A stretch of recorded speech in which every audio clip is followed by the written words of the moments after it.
Olá, eu sou o Carlos Malho, seja muito bem-vindo ao Legislativo do Futuro. A Lei de Responsabilidade Fiscal é uma das principais ferramentas para garantir transparência e controle nos gastos públicos. Mas o que ela determina exatamente? Qual sua importância para a administração do município? Para saber isso e muito mais, acompanhe o Legislativo do Futuro. A Lei de Responsabilidade Fiscal, a LRF, completou 25 anos com o objetivo de controlar os gastos dos governos federal, estadual e municipal.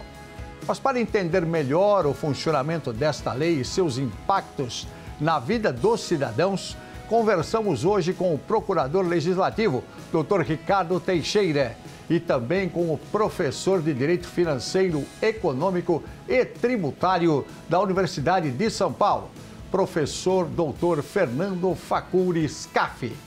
Sejam muito bem-vindos, muito obrigado pela presença de vocês. Eu já começo, doutor Ricardo, para começar, a conversa, conta para a gente como a LRF, ou a Lei de Responsabilidade Fiscal, diretamente afeta a vida dos cidadãos. E quais seriam os exemplos práticos que a Lei de Responsabilidade Fiscal pode trazer nas políticas públicas? Primeiramente, gostaria de agradecer pela oportunidade de participar aqui do programa. Está na sua companhia aqui, Carlos, na companhia do professor Fernando Facuri Scaff, uma grande referência para todos nós no direito financeiro e nesse tema da responsabilidade fiscal. Que nós podemos dizer que o orçamento, o dinheiro, os recursos financeiros, eles são, assim, a matéria-prima das políticas públicas, né? O Estado ele precisa se viabilizar financeiramente, em um primeiro momento, para que ele tenha capacidade de planejar e pôr em funcionamento essas políticas que são, ao fim e ao cabo, o que a população demanda dos poderes representativos. E a Lei de Responsabilidade Fiscal, ela tem essa função de tornar possível esse planejamento dessas políticas. Afinal, não só de boa vontade as coisas funcionam. É necessário que o Estado tenha a capacidade de garantir que lá na frente existam os recursos necessários para pôr em andamento as suas ações que são tão demandadas pela população. Com certeza. Professor Scaff, professor doutor, Professor doutor Scaff. Existem limites que são impostos pela lei quanto ao gasto com o pessoal, endividamento. Como esses limites são monitorados? E o que acontece quando eles são ultrapassados? Carlos, é um prazer estar aqui com vocês, Obrigado. Prazer estar com o Ricardo, com o telespectador. A pergunta é muito pertinente e tem algumas questões que a Lei de Responsabilidade Fiscal determina. Uma delas é limite de gasto com o pessoal. Qual a importância disso? Como o gasto com o pessoal é algo que fica perene, um sujeito que faz um concurso hoje, você que está escutando, que é um aluno pensando em fazer um concurso para o município, para o Estado, você entrando hoje no serviço público, você terá pelo menos garantido, digamos que você esteja com uns 25 anos, é uma idade razoável, você estará vinculado ao serviço público pelos próximos 50 anos, no mínimo, porque a idade para sair é aos 75, saída obrigatória, você pode sair antes por outras razões. Por isso, gasto com pessoal é um gasto continuado de longo curso. Portanto, quem faz concurso hoje e entra hoje no sistema de serviço público, tem, se tiver 20 anos, 25, a possibilidade de estar dentro por mais 50. Portanto, alguns gastos, como este gasto com pessoal, são gastos muito monitorados, muito controlados. É esta a função dos limites com gasto com pessoal.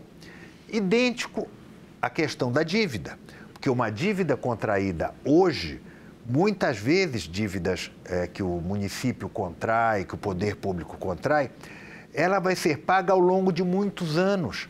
Então, quando um ente público contrata uma dívida para construir uma nova estação de metrô, uma nova linha de metrô ou uma nova rodovia, normalmente isto demanda um tempo para ficar pronto e demanda um tempo muito maior para pagar aquela dívida. Portanto, também é algo intergeracional, ou seja, que não alcança apenas uma geração. Neste sentido, existem limites de dívida e de pessoal, e quem controla isso é um órgão do governo federal, denominado Secretaria do Tesouro Nacional. Claro, dá a impressão de ser do Tesouro Nacional. Quando se ouve nacional, dá a impressão de que é todo o país. Não é. O nome técnico, que não é este, mas deveria ser, seria Secretaria do Tesouro Federal, porque é um órgão que não tem participação nem de estados nem de municípios. É um órgão só da União. Mas é este órgão, Secretaria do Tesouro Nacional, que é um órgão apenas da União, que controla o sistema de dívida e o sistema de gastos com pessoal também de todos os entes federados, e todos os estados, todos os municípios, além da União. Então, ultrapassados os limites estabelecidos, qual é a principal penalidade? Não receber transferências voluntárias, não receber aquela operação que os outros entes federados, a União ou o Estado, podem aportar no município. Exemplo, se a União quiser fazer um auxílio, tá certo? Seja um empréstimo, seja por fundo próprio, para o município de São Paulo, para a construção de uma ponte ou de alguns outros planos, alguns outros hospitais, se tiver rompido o limite de endividamento, se tiver rompido o limite de gasto com pessoal, a União não poderá fazer. Então, esses mecanismos impedem a cooperação federativa, interfederativa, caso não haja o respeito aos limites estabelecidos. E quem atesta? Secretaria do Tesouro Nacional. Puxa vida, hein? A gente, né? É importante que você que está nos acompanhando, muitas vezes você não tem ideia de como isso chega até você. A verdade é que chega, e chega muito, até todos nós.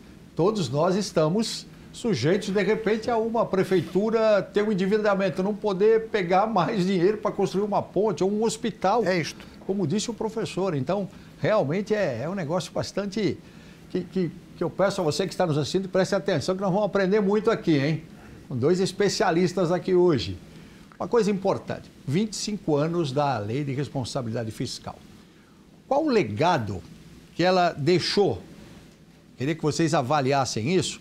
E uma coisa importante, né? Tanto porque existe uma cultura institucional brasileira e em matéria de finanças públicas. Qual o legado que vocês acreditam que ela tenha deixado? O professor, fica à vontade, o professor... Não, Ricardo, primeiro. Ricardo. Então, brevemente aqui, Carlos, eu gostaria só de retomar o contexto da aprovação da Lei de Responsabilidade Fiscal. Sim. A Lei de Responsabilidade Fiscal, ela é aprovada no início da década dos anos 2000, né, naquele momento em que o Brasil ele havia acabado de superar um longo período inflacionário, em que chegamos a ter marcas de inflação de 3, 4 dígitos por ano. E esse era o grande problema nacional, principalmente porque corroía o poder de compra, especialmente das pessoas mais pobres, né? E ao produzir um plano que levasse à estabilidade econômica, o poder público ele chegou à conclusão que não era mais possível financiar a expansão dos gastos públicos simplesmente aumentando a dívida e aumentando os gastos sem lastro. Era necessário que houvesse uma contrapartida pelo controle de gastos e também pela expansão da arrecadação, mas de uma maneira que isso gerasse um equilíbrio. Então, a Lei de Responsabilidade Fiscal, ela está, num primeiro momento, inserida nesse contexto de toda uma reestruturação econômica, financeira do poder público no Brasil. E, obviamente, existem grandes desafios ainda hoje em relação ao equilíbrio das finanças públicas, Mas se eu tivesse que destacar um legado importante, eu diria que foi esse, de contribuir com o Estado brasileiro para que houvesse um maior equilíbrio entre receitas e despesas, de maneira a permitir essa estabilidade monetária, essa estabilidade financeira que contribuiria para uma estabilidade monetária maior nos anos e nas décadas seguintes. Professor Dr. Scaff, talvez um desses legados, a gente pode falar dessa forma, é o impacto também que ela causa na nossa vida, na vida das pessoas, né? Ela impacta diariamente a nossa vida. Claro, e às vezes a gente não se dá conta disso, mas é importante entender a mecânica da coisa. Vamos olhar os dias atuais. Os dias atuais. Quando nós vamos analisar compras ou investimentos, ou o que quer que seja, a primeira coisa que a gente vê é taxa de juros, 15% ao ano. Por que uma taxa de juros dessa? Porque nós estamos gastando mais, nós, país, poder público, gastando mais do que arrecadamos. Ora, se você gasta mais do que arrecada, você vai ter que pedir dinheiro emprestado, é o que o governo faz. Ao pedir dinheiro emprestado, o que acontece? Pouca gente emprestando, aumenta a taxa de juros para regular o mercado e muitas vezes para combater a inflação. Ok, se pode dizer que estão exagerando nos juros ou não, isso é uma questão conjuntural. Mas o ponto é que isto impacta na sua vida. Quando você pega uma compra com cartão de crédito e vai dizer, eu vou pedalar o meu cartão de crédito porque eu não vou pagar integral, lá estão os juros embutidos no teu cartão. O que é que isto implica? Implica que todo o sistema está desequilibrado. E o Estado, União, Estados, municípios que estão no centro desta operação, tendo déficit global, tendo uma arrecadação menor do que aquilo que gasta, vai impactar em dívida porque tem que pedir emprestado para fechar o mês. E para fechar o mês pedido emprestado, gera todo esse desequilíbrio mencionado. Então, aí está o impacto, um dos impactos possíveis que se vê desse desequilíbrio na vida do cidadão, na sua vida. Isto é relevante, me parece. Com certeza, professor doutor. Olha, o nosso tempo é curto, né, para a gente falar muito sobre isso. Nós vamos fazer o seguinte, vamos para um rápido intervalo. Aproveite você que está nos assistindo para fazer a sua inscrição no nosso canal no YouTube e nos seguir nas redes sociais. Voltamos já já.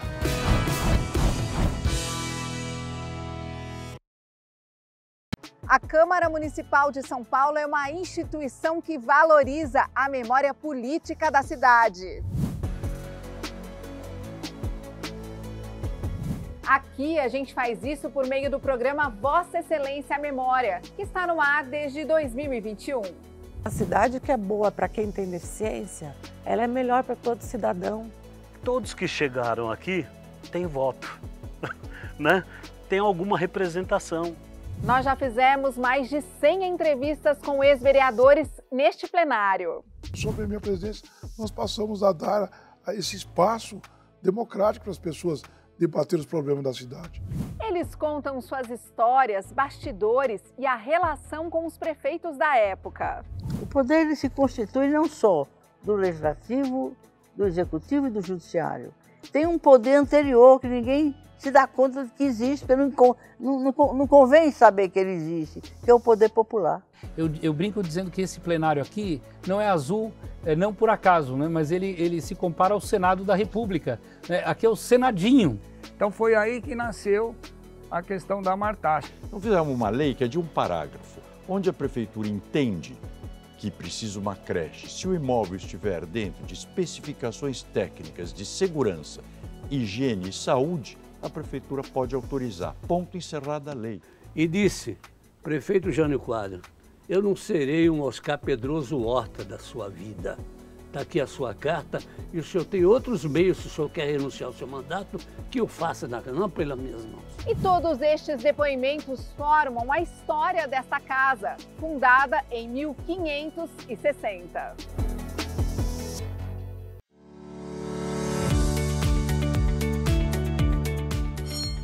Estão abertos os trabalhos. Acompanhe o Colégio de Líderes e outras atividades da Câmara ao vivo pela Rede Câmara São Paulo, no canal 8.3 da TV Aberta Digital, no YouTube da Câmara e no Instagram, @Câmara São Paulo.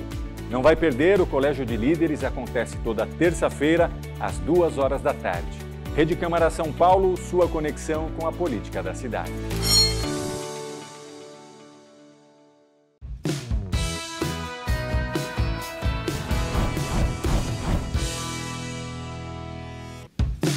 Estamos de volta com o Legislativo do Futuro, que hoje fala sobre a Lei de Responsabilidade Fiscal, a LRF.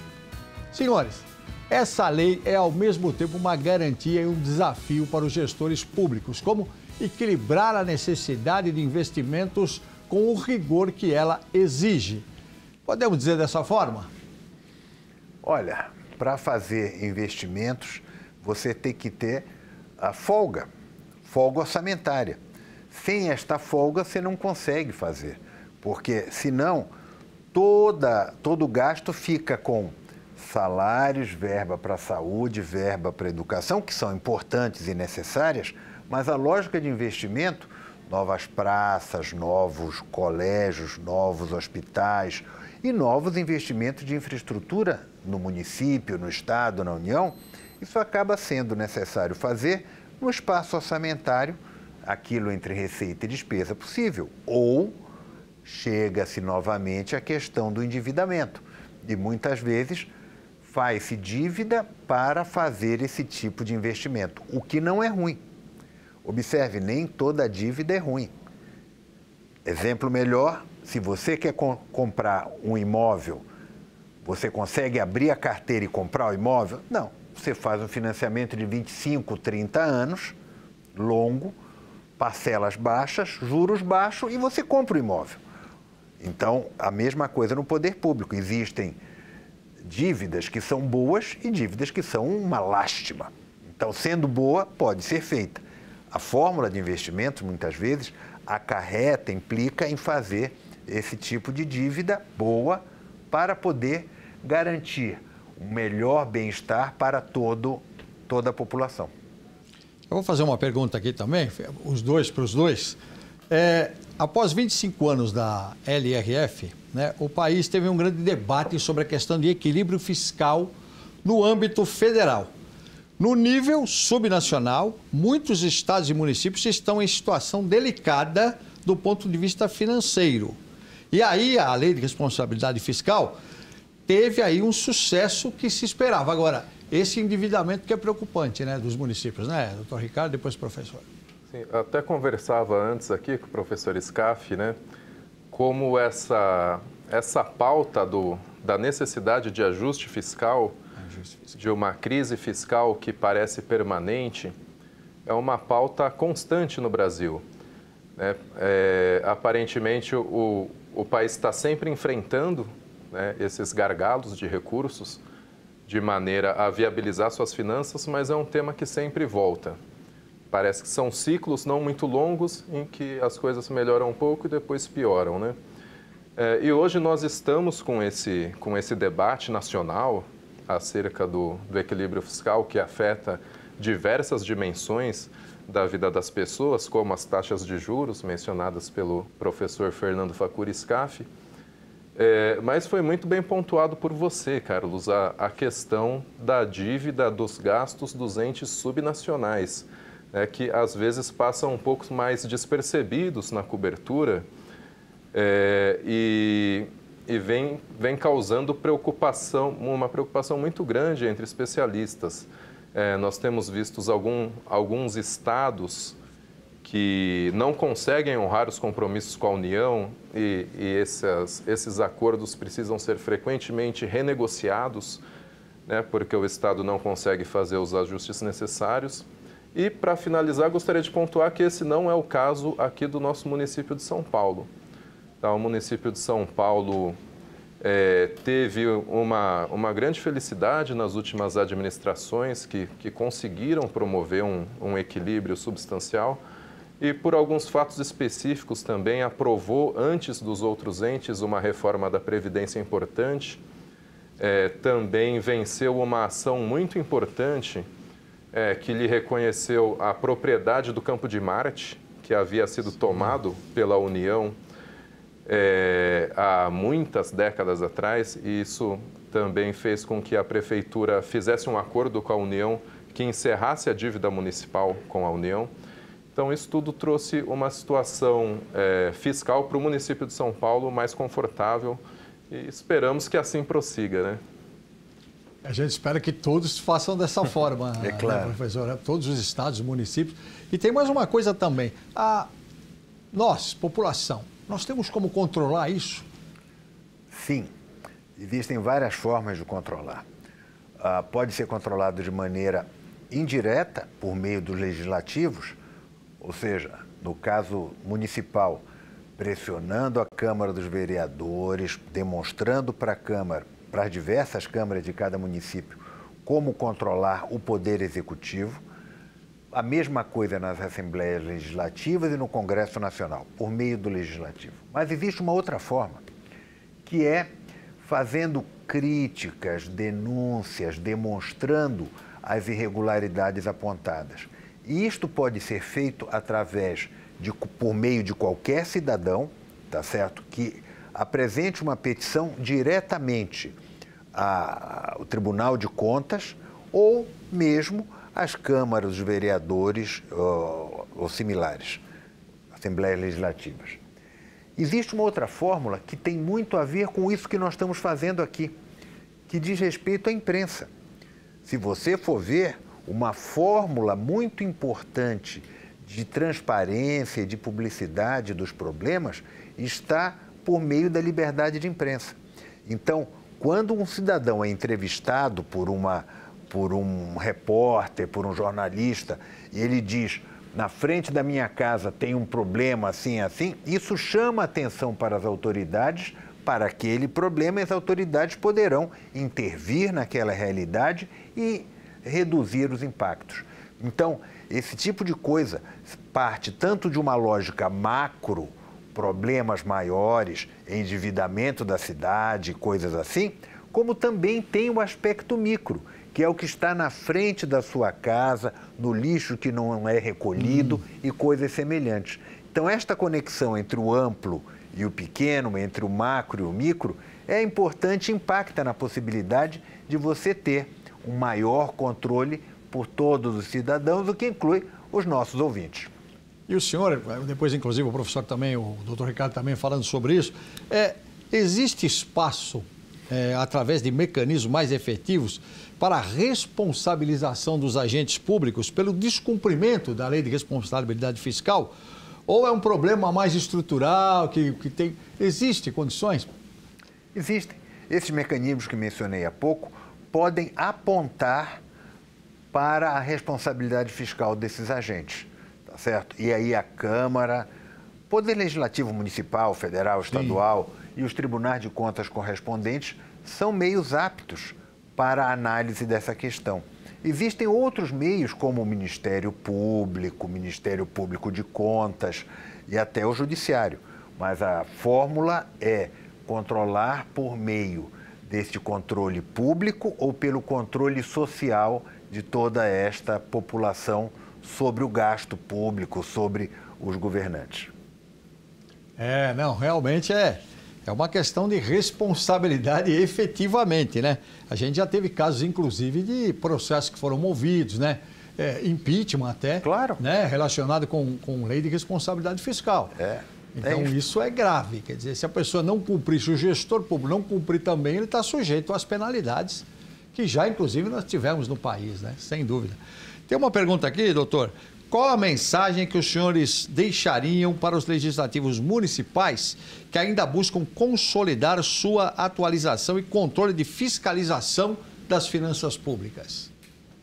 Olha, Carlos, eu entendo que nós estamos em um momento histórico aqui no Brasil em que o Poder Legislativo vem ganhando um protagonismo muito grande, né? Quando a Constituição de 88 foi promulgada, falava-se muito de um presidente muito forte, né? A Constituição concedeu muitos poderes ao presidente, ao Poder Executivo. Depois, 2 décadas atrás, foi o Judiciário quem cresceu muito e continuou crescendo. E hoje, parece que nós estamos no momento do Legislativo. Acho que algo que poderia contribuir muito seria o Legislativo se voltar mais para essa tarefa de fiscalização e controle. Ele é o poder responsável, é o poder onde existe a representação de toda a sociedade, responsável por votar e aprovar as leis, mas também é o poder responsável por fiscalizar o gasto público com o auxílio dos tribunais de contas. Então, investir em pessoal, em tecnologia, hoje a gente tem visto até a inteligência artificial auxiliando muito os órgãos de controle, no que diz respeito à análise de dados, de planilhas, de editais. Então, o Legislativo ele ainda tem um campo muito grande em que ele pode avançar e se aperfeiçoar. E quando a gente fala em fiscalização e controle, parece que não é algo tão efetivo quanto o planejamento das políticas, mas é tanto ou mais importante, porque é o que vai garantir essa estabilidade financeira, que é o que vai se reverter em benefício da população. Professor, se o senhor pudesse propor uma emenda à Lei de Responsabilidade Fiscal em 2025, qual seria a principal mudança que o senhor recomendaria? Olha, não diria uma mudança, diria um acréscimo. Um acréscimo. Um acréscimo, porque a Lei de Responsabilidade Fiscal, há 25 anos, ela tem o foco na quantidade. Quanto pode gastar com o pessoal? Quanto pode gastar com dívida? É uma lógica de quantidade. O que eu proporia seria uma mudança para analisar a qualidade do gasto. Porque uma coisa é a quantidade, a outra coisa é a qualidade. Então, existem diversos projetos no Congresso Nacional, alguns deles avançados, não sei hoje em que escaninho estão, mas que prevêem uma melhor qualidade do gasto. Então, não é só colocar dinheiro em educação, é ver se isso está fazendo efeito, se isso faz diferença. Como identificar que o gasto está sendo com qualidade? Mesma coisa em saúde, mesma coisa em turismo, mesma coisa em tantos outros aspectos. Então, a coisa que eu recomendaria para acrescer, não para retirar o que está, seria acrescer uma lógica de qualidade do gasto público e da qualidade do endividamento para que nós possamos ter o dinheiro melhor colocado e um retorno mais efetivo. Com certeza, professor. Professor doutor, dando sua opinião. Lamentavelmente, nosso tempo é muito curto. Agradecer demais a sua presença, professor, doutor também, doutor Ricardo aqui da Câmara Municipal de São Paulo. E novos programas virão para a gente discutir um pouquinho mais a Lei de Responsabilidade Fiscal. Muito obrigado, viu? É um prazer. Eu que agradeço. O Legislativo do Futuro de hoje termina aqui. Se você está nos acompanhando pelo YouTube, não esqueça de se inscrever no canal e comentar o que achou do tema de hoje.